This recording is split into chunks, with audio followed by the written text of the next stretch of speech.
Hi everyone, welcome back and welcome to another episode. Today we'll talk about how you need to start doing less to get more in life. We all know that more work does not equal more money. We all know that more spices in your dish does not mean that you are becoming the top chef. And knowing all of that, let's apply this also to our social and our dating life. The rule is that you do nothing to do something.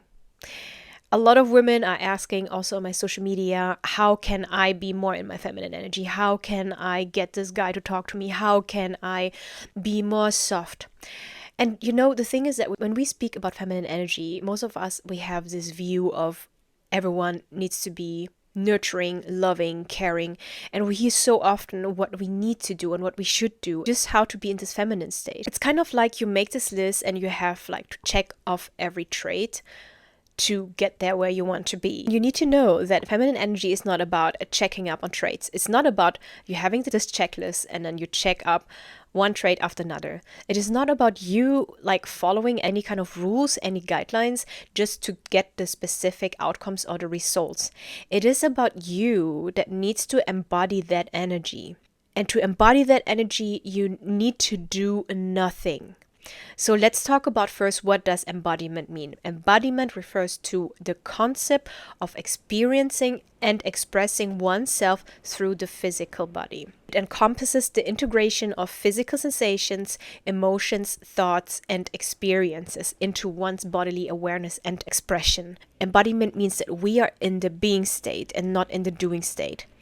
For example, if you look into masculine energy, all they do, it is about being in this doing state. So they do anything to get a specific outcome. It's all about planning. It's all about calculating. It's all about having strategies. And the thing is that nowadays, many women are raised to actually believe that this is what is going to bring them further. This is what makes them life to be better, to perform, to hustle, to be the go-getter.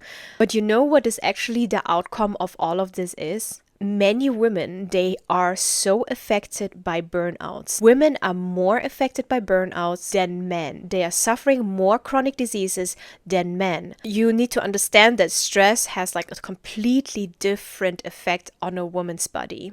Whereas for a man, they are much more stress resistant. And this is why you need to do less to thrive in your feminine energy. You need to feel more. You need to do less to feel better and to be better. Know the power of your absence. If you are in your feminine energy, you leave if you don't feel valued. You leave if you don't feel respected. This goes for a partner. This goes for your friendship, any kind of situation. A woman in her feminine energy feels so connected to herself that she will leave certain situations, relationship, when she is not valued. If a friend, for example, mistreats you or doesn't show you the same appreciation, you don't feel the need to force and to fix it. You don't try to bend yourself just to make it happen with a certain result in your mind. If a man is, for example, playing hot and cold, you're not trying to master his game. Because if you are trying hard to master his game just because you want to attract him, then you are already automatically in your masculine energy. And if you don't like how he behaves or how inconsistent he is, then you need to move on to the next. You do not tolerate certain behaviors. You do not tolerate being disrespected. You do not tolerate people who are time wasters, because you don't try to fix the outcome of that situation because it is not worth your energy. If you take more on your plate, you end up doing more. And at the end, you gain nothing. Let's say, for example, your boss is asking you if you can finish that one task because you are the only one in the company qualified to do the task. And you just respond by willingly sign up to work over hours just because you want to be respected and just because you want to perceive as capable. Maybe there is this guy, you went on the date. He just tells you he prefers a woman who brings something to the table, a strong, independent woman. You went to this restaurant and then at the end you just feel very uncomfortable to ask him if he can pay the bills. And you just want to come across as his type. You just want to come across as this cool girl. And so you do insist to do 50-50 with him. Even though deep down you know that you are not searching for a man who does 50-50 with you. Maybe you are that one friend who is, I don't know, wants to get invited to every party. So you try to do your best. You try to do every friend a favor just so they see you as the nice friend. And here's the thing. The reason why women take other people's jobs is because they want to be viewed in a certain way. The reason why women are sacrificing so much of their time and of their energy is just because they want to be accepted in a certain way. And they want to be, they want to blend in. We women, we just want to blend in. But you know what happens? If you do this all the time, it really becomes a pattern. It becomes a pattern, and you do this at the cost of sacrificing your energy, sacrificing your time and your resources. Just because you are the only one in your company who is qualified to do this task does not mean that you need to do them, okay? Just because you are earning more than him and you are on the first date does not mean you have to pay the entire bill. So choose your battle wisely. Choose the battle that makes you win and not lose. Understand that obsessing over things makes you lose. I'm not sure if you heard about the law of reverse effect. It is also called the law of reverse effort. The law basically suggests that if you care less, you will open the pathway of getting more. And one major reason is that the less you care, the less likely you are going to be stressed and you are going to be less anxious. So let's say, for example, you want to eagerly to get this promotion. Maybe you want to find a partner by that age. Maybe you want to make this kind of amount of money when you are in this timeline. And you are obsessing yourself so much over it that your efforts, they are becoming counterproductive. And when we become so focused on a single goal, we're gonna lose sight of the broader context. We're gonna lose sight of like the context of life, the bigger picture. What I'm saying with that is that, of course, you need to have goals. Every one of us has to have goals, but you need to choose people and situations that are fitting to your goals.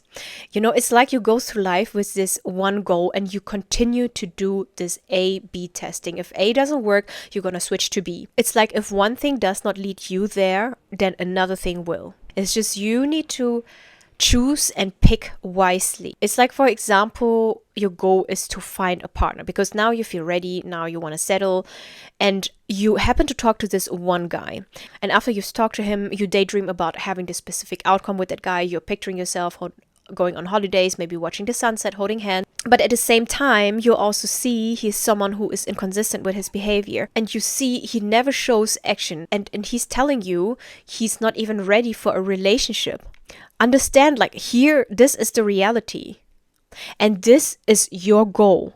Like, look how big the gap is between your reality and the goal. And you need to realize how much work you need to do to bring him where you want to be with him. Picture like how many years of energy and frustration it costs to convince that guy to give you what you want. These past few months, I've seen so many people writing me about how they are trying to make the guy to do things that are so far out of what the reality is. Someone from my audience, she wrote me that she wants to get married. She's already engaged with this guy, and that she just figured out a few days before they got married that he was cheated on her. She came to me asking how she can fix it. Do you even understand that it's not your fault? Do you even understand that you have a goal and this guy is actually bringing you so far from what you want to achieve in your life?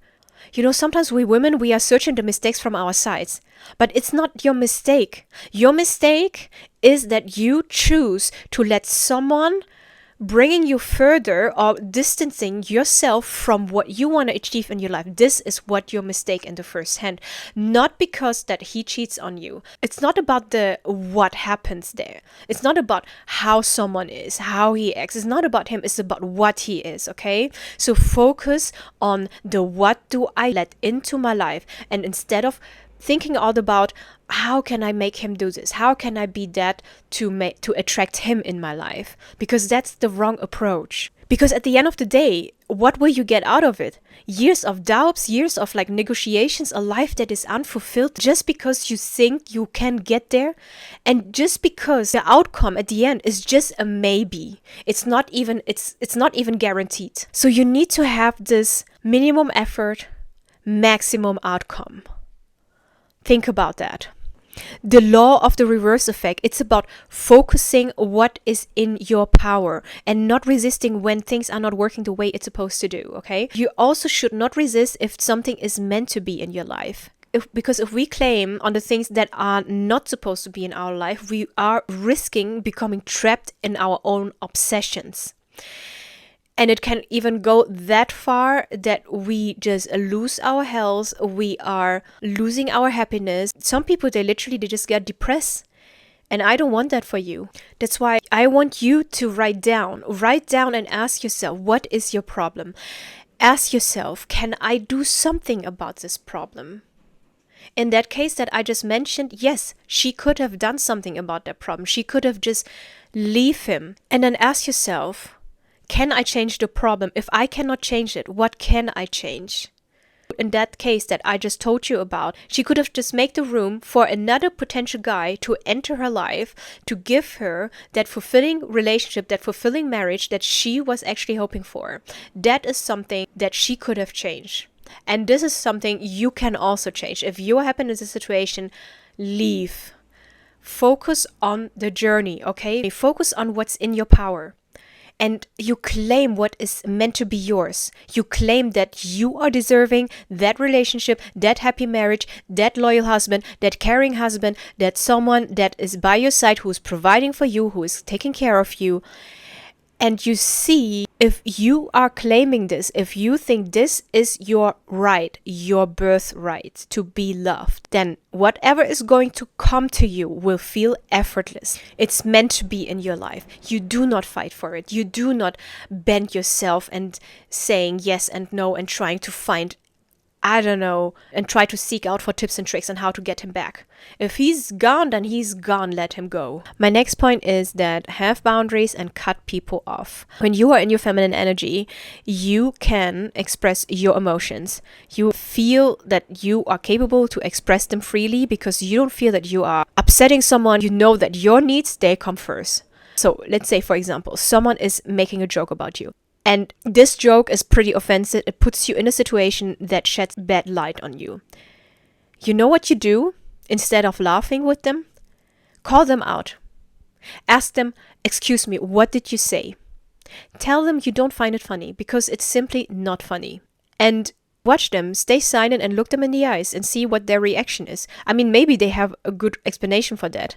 You know, but the thing is that behind every joke there lies a tiny bit of truth. People don't say it just for the sake of saying it. They say it with the intention. So why would you need to accept what they say and confirm their beliefs at the cost of making fun of you? Most of the time, people are making jokes of you because they feel secretly jealous of you, because they want to do what you are doing, and that's why they just feel like they want to walk over you, because they somehow have to prove that they are also capable of something. And here's the thing, so many women are just extending their boundaries. They're brushing it off, they're laughing with everyone, they're even making jokes about themselves, even when they feel uncomfortable. Even when someone puts them in a situation like that. And of course, if you don't feel uncomfortable, okay, feel free to laugh with the people. But if you feel uncomfortable and you don't address it, then you need to start doing it. If people don't understand your boundaries, then it's their problem. It's not your problem. You know, stop extending your boundaries. Like, cut those people off who just simply don't get it. So just start doing less.